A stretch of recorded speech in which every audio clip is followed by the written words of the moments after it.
Salute family and welcome back to another video. This is Black Truth United.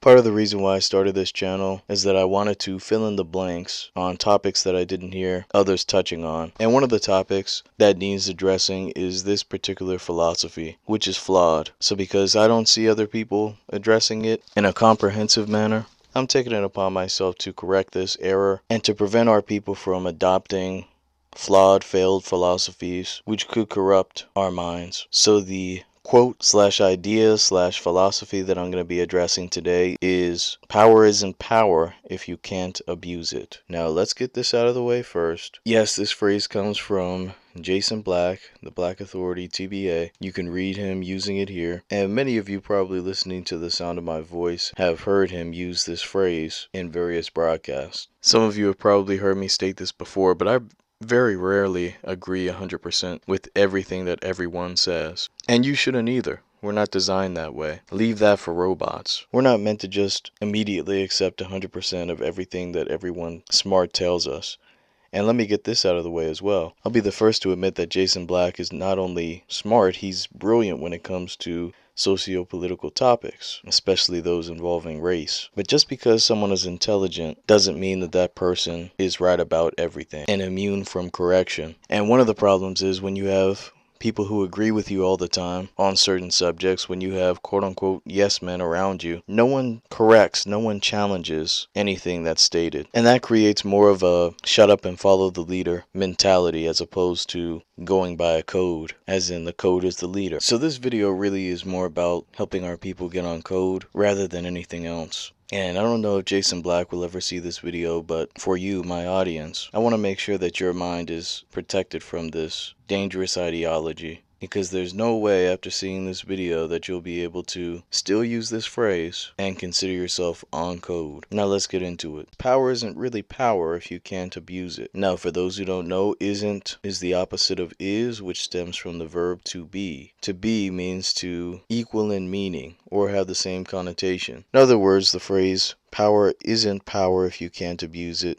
is the same as saying power is not equal to power if you can't abuse it. So the opposite should be true, meaning power only equals power or is only power if you can abuse it. I'm establishing this early because I may use these interchangeably, saying the same thing. Now let's dig into more definitions. Power, the ability to act or produce an effect. I'm only reading the ones that pertain to what we're talking about here. Legal or official authority, capacity or right. Possession of control, authority, or influence over others. Political control or influence. Notice how you don't see the word abuse anywhere in here. So let's go ahead and look at the term. Abuse, keep in mind this is the verb form. Put to a wrong or improper use. To use excessively. To use without medical justification. To use or treat so as to injure or damage. Attacking words and so on and so forth. Alright, so now I'm going to read the phrase once again. Power isn't power if you can't abuse it. Power is only power if you can abuse it. So in other words, power isn't power if you can't wrongfully or improperly use that power, excessively use that power, or injure or damage someone or something with that power. You see, sometimes you just have to slow things down and actually think through what you're saying. And a natural question that arises is, how much abuse are we talking about? Are we talking about you owning a building and you're able to get away with parking in a handicapped parking spot? Or are we talking about you being able to SA or unalive anyone who enters that building because you own it? You see, even the fact that there's ambiguity surrounding this term, abuse, shows that there's weakness and outright fault in the statement. And it's dangerous because a person can take this statement and apply it in a way that it may or may not have been intended to be applied, which can be very detrimental. Right about now, this is when people start to shift over to the word can. Okay, maybe I have the power to abuse it, but that doesn't mean I have to. And that's true, but how would you know if you can or not? You see, this is where the twisted mind comes into play. How do you know you can lift 250 pounds if you never try?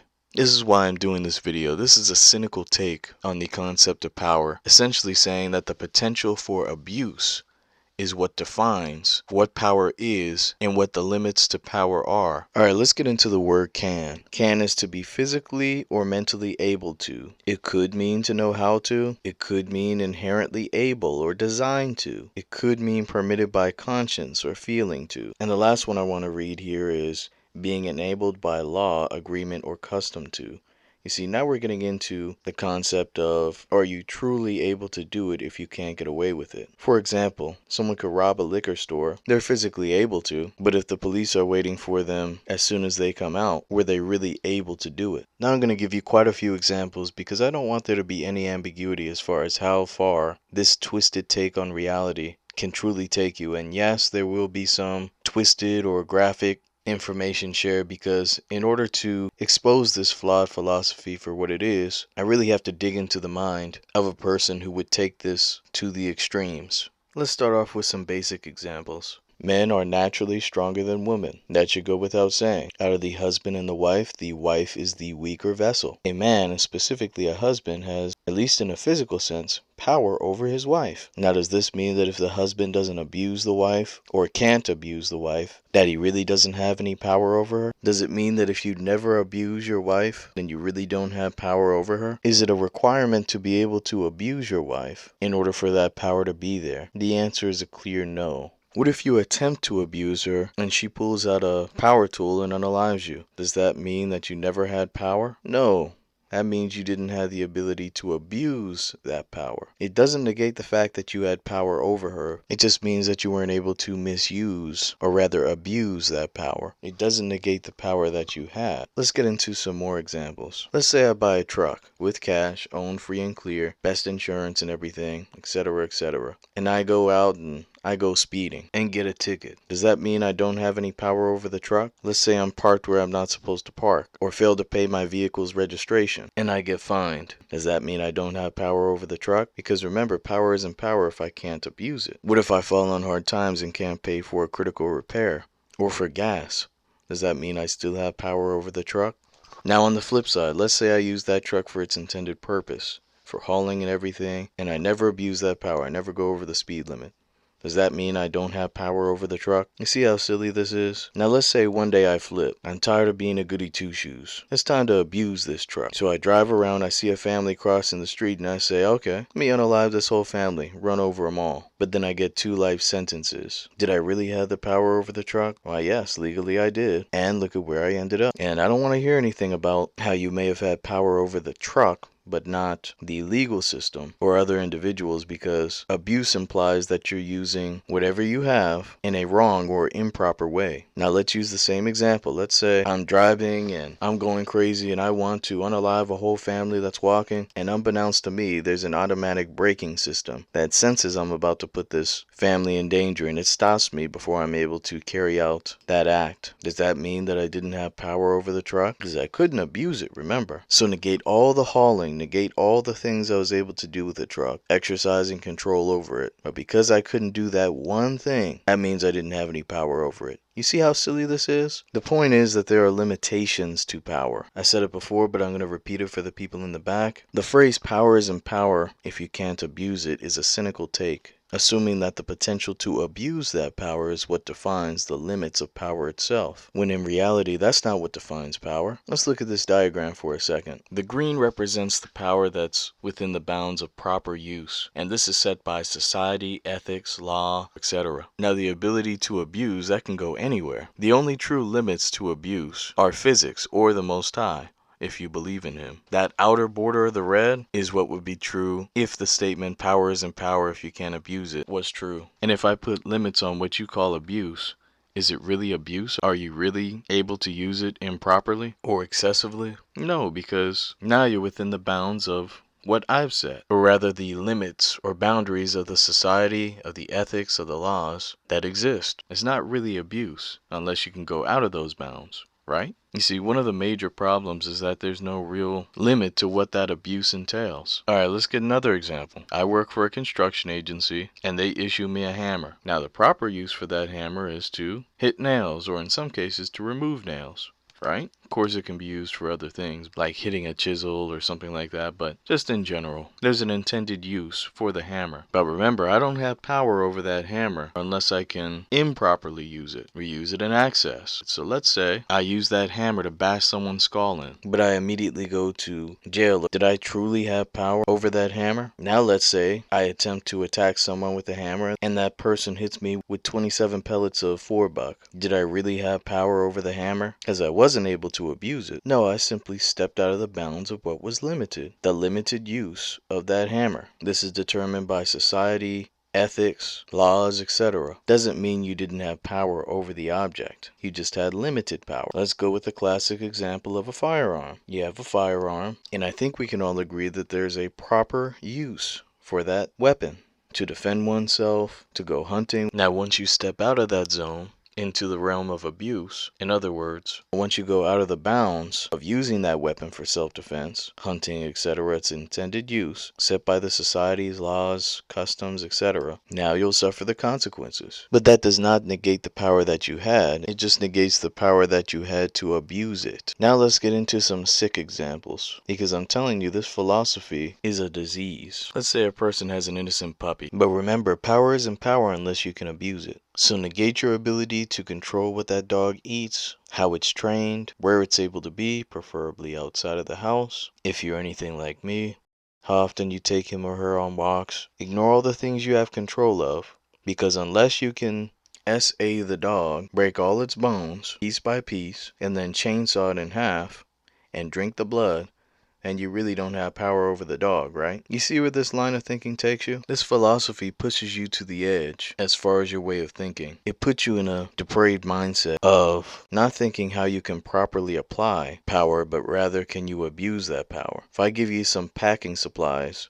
in order to determine if you have power over them, you have to ask yourself, okay, can I use these to kidnap a person and chop someone's body off and mail it to their relatives? And you see what I'm saying? Because if I don't have the power to do that, then I really don't have any power at all. It's really just a twisted, demented view of reality. Let's get some more examples. So you're given a bull, and instead of using this bull for its proper use, you decide you want to SA this bull. You want to abuse it. Now this bull gets the best of you because you were attempting to SA it. Does that mean you didn't have power over the bull? No, that means you went outside of the respective boundaries of limitations. There are still limitations. When you go out of those limitations, then it's called an abuse of power. In fact, there's a legal definition for that. When one exploits his or her position of power, typically to harm other people, or improperly benefit one person or entity. And I want to remind you, if we're truly in the fight to replace the system of white supremacy with a system of justice, making sure that no one is mistreated and the person who needs the most gets the most constructive help, where does this fit into the picture of that? Let's read this again.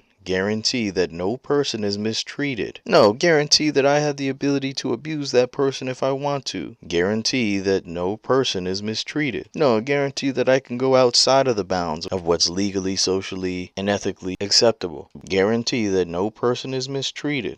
This is a system of justice. Abuse is inherently unjust. And notice here in the diagram, abuse is outside of the bounds of power. That goes more along with having a system of injustice, having a system of selectively applying the law. And notice on here I say unjust violence, because sometimes violence is necessary. If you SA a child and go on a shooting spree, yeah, we're going to need to apply some violence.